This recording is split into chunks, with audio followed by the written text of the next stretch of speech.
നമസ്കാരം. ഇവൻസ് മിററിലേക്ക് എല്ലാവർക്കും സ്വാഗതം. ഡൽഹിയിൽ ഒരു ജഡ്ജിയുടെ വീടിന് തീപിടിച്ചു. അഗ്നിശമന സേനക്കാർ ചെന്ന് തീ അണച്ചതാണ് പ്രശ്നമായത്. തീ അണച്ചപ്പോൾ നോട്ടുകെട്ടുകൾ കത്തിക്കഴിഞ്ഞിരുന്നില്ല. അതുകൊണ്ട് അതെല്ലാം ഒരു തെളിവായി മാറി. എങ്ങനെയാണ് ആ ക്യാഷ് അവിടെ വന്നതെന്നുള്ളതാണ് പ്രശ്നം. ജഡ്ജി ഒന്നും അറിഞ്ഞിട്ടുണ്ടാവുകയില്ല എന്നാണ് പറയുന്നത്. യശ്വന്ത് വർമ്മ എന്ന ഹൈക്കോടതി ജഡ്ജിയാണ് ഇത്തരത്തിൽ സ്വന്തം വീട്ടിൽ അവരറിയാതെ തന്നെ പണം നിറച്ചു വെച്ചത്. ഇതുപോലെ ഒരുപാട് കേസുകൾ ഇങ്ങനെ കണ്ടിട്ടുണ്ട്. വീട്ടിൽ പണം ചാക്ക് നിറച്ച് അതിൽ കിടന്നുറങ്ങുന്ന, പണത്തിൻ്റെ ബെഡ് ഉണ്ടാക്കുന്ന ആളുകൾ, അങ്ങനെയൊക്കെ കുറേ ആളുകളുണ്ട്. ചില മാനസിക പ്രശ്നങ്ങളുള്ളവരായിരിക്കണം ഇതൊക്കെ എന്ന് എനിക്ക് തോന്നുന്നു. കാരണം നോട്ടുകെട്ടുകളിൽ കിടന്നുറങ്ങുകയൊക്കെ ചെയ്യുമ്പോൾ അതിന് കിട്ടുന്ന ഒരു സുഖത്തെക്കുറിച്ച് അവർ ആലോചിക്കുന്നുണ്ടാവും.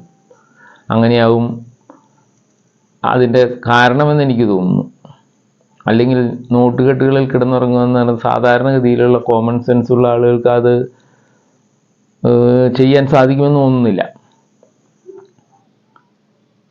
പണം കള്ളപ്പണം ആയതുകൊണ്ട് അത് ബാങ്കിലിടാനും ഇതൊന്നും സാധിക്കാത്തതൊക്കെ ആവാം, എന്തും ആവാം. പക്ഷേ നോട്ടുകെട്ടുകളിൽ കിടന്നിറങ്ങുക, ചാക്കുകെട്ടുകൾ ഇങ്ങനെ നിറച്ചു വയ്ക്കുക, ഇതൊക്കെ മാനസികമായ ചില പ്രശ്നങ്ങളുള്ളവരുടെ രീതികളാണെന്നാണ് എനിക്ക് തോന്നുന്നത്.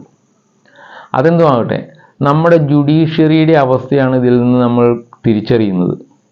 ജുഡീഷ്യറിയിൽ ഇതുപോലുള്ള പുഴുക്കുത്തുകൾ ഒരുപാടുണ്ട്. നമ്മളത് ശ്രദ്ധിച്ചിട്ടില്ല, ഇതിനെ സീരിയസ് ആയി എടുത്തിട്ടില്ല എന്നുള്ളതാണ് ഒരു വസ്തുത. നമ്മുടെ ജസ്റ്റിസ് ബാലകൃഷ്ണൻ, സുപ്രീം കോടതിയുടെ ചീഫ് ജസ്റ്റിസ് ആയിരുന്ന നമ്മുടെ മലയാളിയായ ബാലകൃഷ്ണൻ്റെ മരുമോൻ കിടന്ന് കാണിക്കുന്ന രീതികളും അയാളുടെ സമ്പത്ത്, നമ്മൾക്ക് ഇതിന് ശരിയായ ഒരു ഓഡിറ്റിംഗ് ഇല്ല.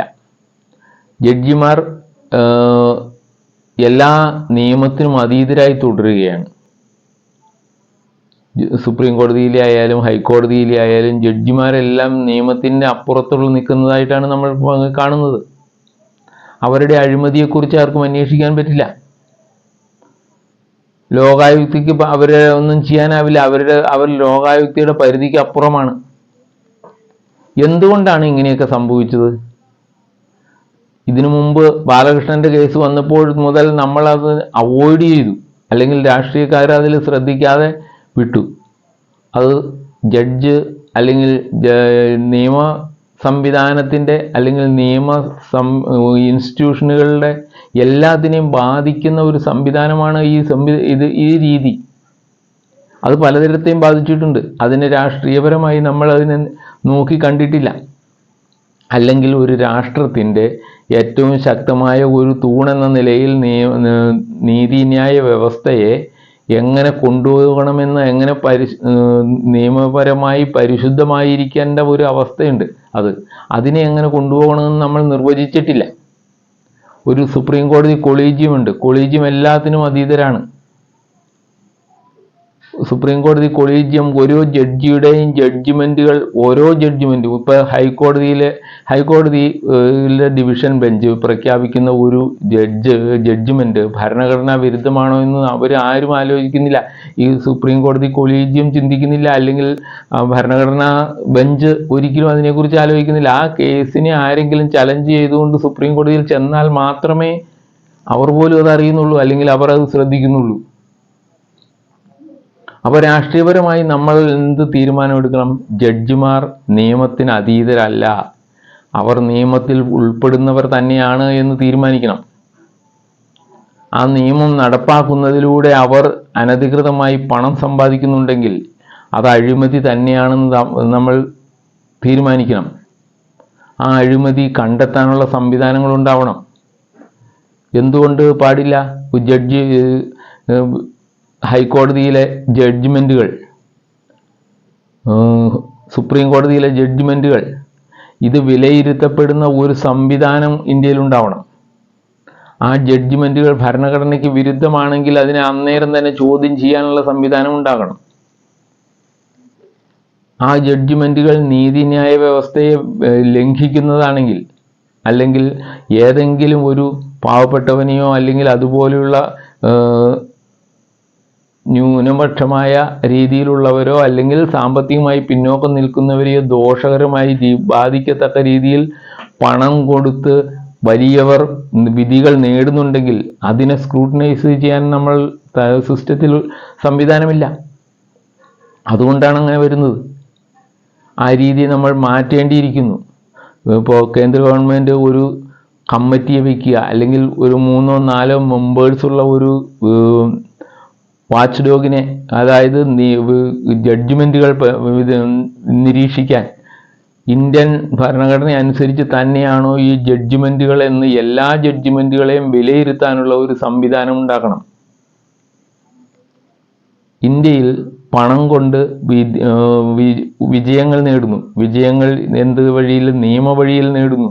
അല്ലെങ്കിൽ പണക്കാരൻ എപ്പോഴും കോടതികളിൽ വിജയിക്കുന്നു. ആ അവസ്ഥ വരുന്നുണ്ടോ എന്ന് നമ്മൾ വാച്ച് ചെയ്യണം. ആ അവസ്ഥ വരുന്നുണ്ടോ എന്ന് അവലോകനം ചെയ്യാൻ ഒരു കമ്മിറ്റി ഉണ്ടാവണം കേന്ദ്രത്തിൽ. അത് എല്ലാ വിധികളെയും ബാധിക്കണം, എല്ലാ വിധികളെയും നിരീക്ഷിക്കണം. ആ സമിതിയിലേക്ക് തിരഞ്ഞെടുക്കപ്പെടുന്നവർക്ക് ഇന്ന ക്വാളിറ്റി ഉള്ളവരെ തിരഞ്ഞെടുക്കണം.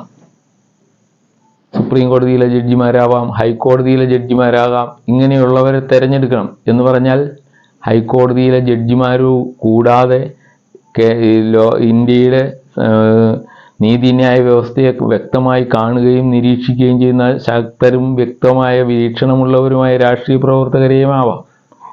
അങ്ങനെയുള്ളവരെ ആകാം. സോഷ്യൽ വർക്കേഴ്സിനെ വയ്ക്കാം.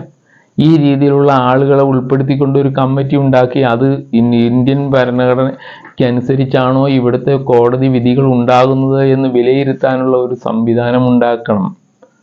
അത് കേന്ദ്ര ഗവൺമെൻറ് എത്രയും വേഗം ചെയ്യണം.